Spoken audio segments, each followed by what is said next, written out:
La loi des finances initiale a été adoptée avec amendement aujourd'hui. L'Assemblée nationale, où autrefois tout était décidé rapidement, la nouvelle dynamique a permis 48 heures de débat. Le parti MMM a dénoncé aujourd'hui les attaques orchestrées du député Fidel Razarapir et du parti TIM.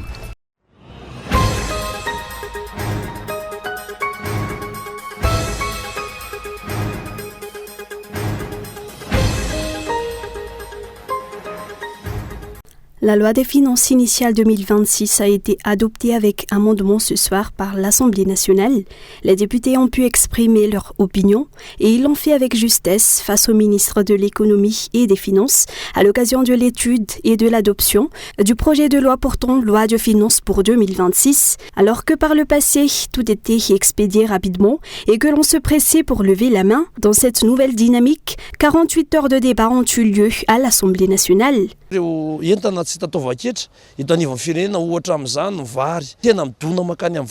Concernant l'absence de taxes sur le riz par exemple, est-ce que c'est la population qui en tire profit ou bien les opérateurs et les importateurs? Jusqu'ici, l'importation de riz n'était pas soumise à des taxes. Cela voulait dire qu'on favorisait les agriculteurs d'un tout autre pays au monde que la nôtre, comme le Pakistan par exemple. Les députés se sont penchés sur la question de taxer le riz importé, ne serait-ce qu'un minimum. Un avantage et une première cette année est que le projet de loi de finances est arrivé à temps à l'Assemblée nationale, conformément aux dispositions légales. Le temps nécessaire était disponible et de nombreux amendements apportés par les députés ont été examinés en détail, page par page, au sein de la LFI. Après son adoption, les députés ont affirmé qu'il sera de leur responsabilité de contrôler l'exécution et le respect de cette loi par le pouvoir exécutif.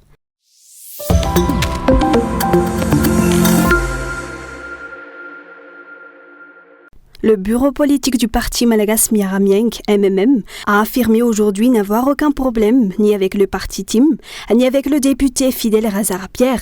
Selon ses responsables, TIM comme MMM soutiennent tous deux le régime en place, mais ils estiment que le député en question encourage désormais les attaques et les campagnes de dénigrement émanant de l'opposition.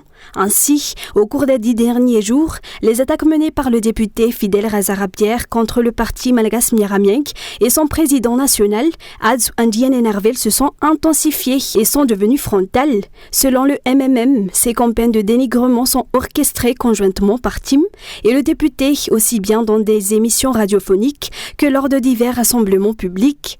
Face à cette situation, le bureau politique du MMM a tenu à apporter sa réponse. Manolona ny fanaratsiana izay ataon'ny député Fidel Razarapir. Le parti Malagas Miaramieng souhaite réagir aux propos dénigrants tenus par le député Razarapir et le parti TIM à l'encontre du MMM et de son président national, Adz Andien Enarvel. Le MMM rappelle qu'il n'a jamais provoqué aucun parti ni aucun citoyen, mais qu'il n'acceptera pas pour autant les calomnies relayées dans les médias. Nous rejetons fermement toutes ces accusations infondées visant le parti et son président. Le MMM réaffirme par ailleurs son soutien au changement en cours, ainsi que son engagement pour l'éducation citoyenne et l'évolution des mentalités, un élément clé du progrès que nous souhaitons construire.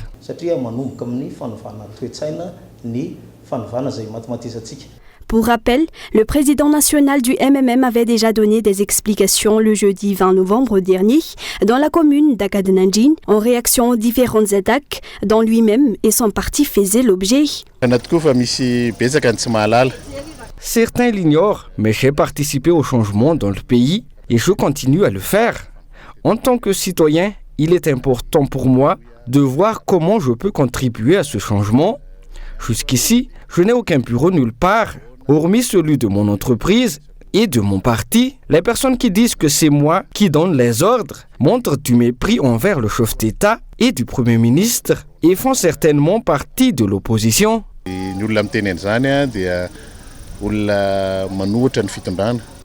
Toujours selon les responsables du MMM, les prises de position du team constituent une forme de mépris envers le colonel Michael Randjenirin et de dénigrement envers Radzon Arvel et Erzalam.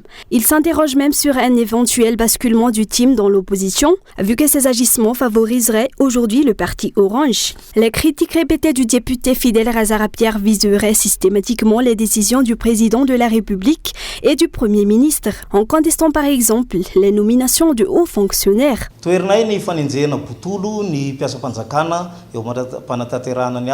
Nous nous opposons à l'acharnement envers les fonctionnaires qui ne font que leur travail. Les fonctionnaires sont les garants du fonctionnement de l'État et du développement du pays. Par contre, les fonctionnaires qui ont outrepassé leurs prérogatives pour des intérêts politiques doivent être soumis à la justice.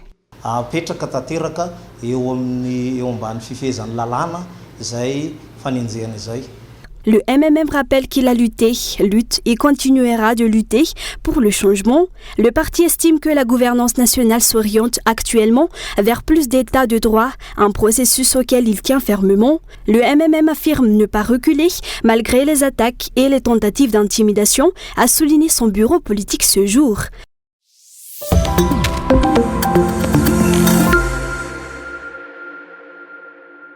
Sarbidj, 28 ans, a dû arrêter toute activité professionnelle après avoir été grièvement blessé lors des récentes manifestations. Atteint à la jambe par une balle réelle tirée par des éléments de la gendarmerie, il a finalement dû être amputé selon ses proches. Sa vie quotidienne s'en trouve totalement bouleversée. Privé de revenus tandis que son épouse est enceinte, il tente de se relever malgré les séquelles physiques et psychologiques.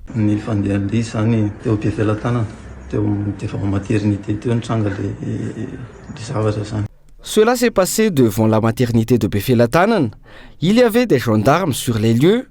Ils ont envoyé des bombes lacrymogènes. Un médecin est sorti de la maternité et a chassé les gendarmes. Quand ils sont partis, nous avons suivi le médecin. Les gendarmes ont alors tiré et j'ai été le premier touché. C'était une balle réelle. J'ai subi 3 opérations à la Chira. On m'a amputé lors de la dernière opération. Je ne peux désormais plus travailler. Je suis mécanicien, mais je suis désormais inapte à exercer ce métier.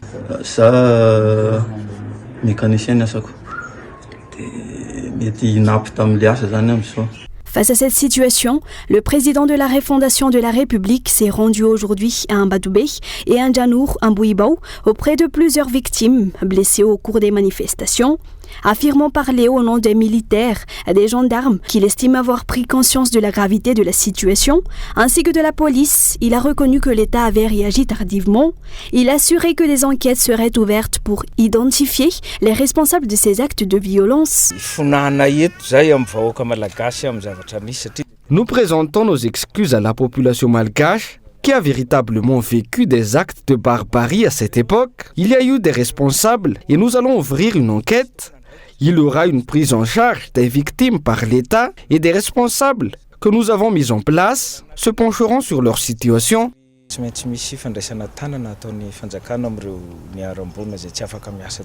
De nombreux Malgaches attendent désormais la suite de ce dossier entre les mains du chef de l'État. Celui-ci a appelé les familles endeuillées et les blessés à garder confiance. Les familles espèrent que de tels drames ne se reproduiront plus et que le sang versé ne restera pas vain.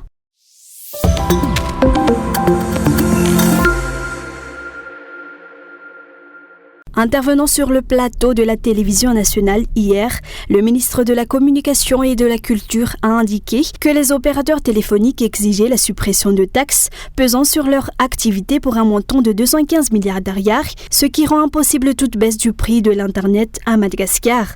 Pour le gouvernement, annuler ces taxes aurait un impact direct sur le budget national. 215 milliards. Le groupement des opérateurs demande la suppression des 215 milliards de taxes avant de procéder à une diminution partielle du coût de la connexion. Ce ne sont pas les opérateurs qui vont dicter leur position au gouvernement. Cela équivaut au budget du ministère de la police ou à celui du ministère de la justice. Comment peut-on imaginer l'impact de cette suppression sur les recettes de l'État? Le gouvernement s'oppose à cette demande des opérateurs.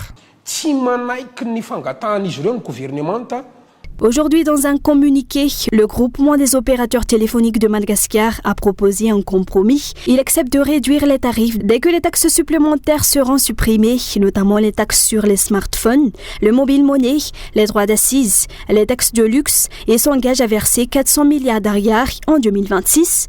Un accord qui pourrait bénéficier non seulement aux universités, mais aussi aux bibliothèques et aux autres, tout en préservant les finances publiques. Le groupement des opérateurs téléphoniques précise par ailleurs qu'il n'a jamais demandé la suppression des taxes de 215 milliards d'ariars. Selon les étudiants, sans compromis, la majorité d'entre eux, qui dépendent fortement de la recherche en ligne, ne peuvent plus effectuer autant de recherches qu'auparavant, en raison du coût de la connexion Internet. Face à cette situation, ils appellent instamment les autorités à intervenir et à s'assurer que les accords conclus avec les opérateurs téléphoniques garantissent des services accessibles. Nous demandons une diminution du coût de l'Internet, aussi infime soit-il, qu'elle n'occasionne pas de pertes aussi bien pour les opérateurs que pour les étudiants, car nous avons tous besoin de connexion. Le GTM déclare rester ouvert au dialogue dans un climat de transparence et de lutte contre la désinformation, ouvrant la voie à un Internet plus abordable pour tous.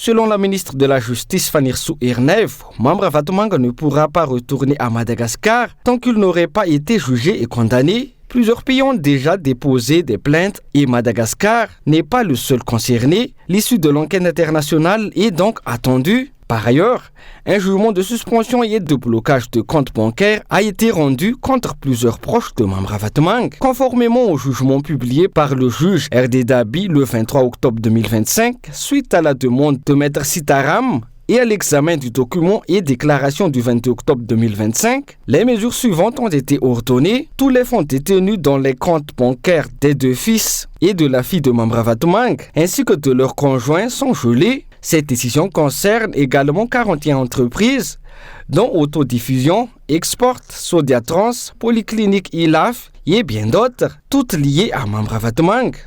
Aucun transfert, dissipation, mise en gage ou vente de biens ou fonds n'est pas autorisé sans décision judiciaire. Le contenu de ce jugement doit être communiqué aux intéressés dans un délai de 21 jours, conformément à l'article 70, alinéa 3 du FCC. Le FCC a également publié un communiqué révélant l'existence d'un réseau international impliqué dans la corruption, le blanchiment d'argent, la fraude fiscale et le trafic de bois précieux, circulant entre Madagascar, la France, Hong Kong et Maurice. L'enquête ouverte le 13 octobre suite à un article de presse sur l'arrivée à Maurice d'un jet privé immatriculé 5R HMR transportant Mambravatomanga, son épouse et ses enfants, ainsi que l'ancien Premier ministre malgache Christian Tsaï, actuellement en fuite et en cours. Mambravatomanga est accusé d'avoir facilité l'évasion de sanctions internationales pour la compagnie iranienne Mahan Air via un Boeing 777 percevant jusqu'à 5 millions d'euros de commission. Il pourrait également être condamné pour exportation illégale de bois précieux vers l'Asie. L'enquête menée en coopération entre les autorités malgaches, françaises et le FBI vise à suivre les flux financiers illicites et à déterminer les responsabilités individuelles. Le gouvernement malgache a déclaré qu'il poursuivrait Mambravatomanga jusqu'au bout. La ministre de la Justice rappelle que l'homme d'affaires ne pourra revenir dans le pays qu'une fois condamné. L'affaire fait actuellement l'objet d'une enquête et plusieurs pays ont déjà déposé des plaintes. À ce jour, Madagascar est le seul État à avoir demandé son extradition, mais le retour officiel de Mambravatomanga dépendra de la conclusion de l'enquête internationale.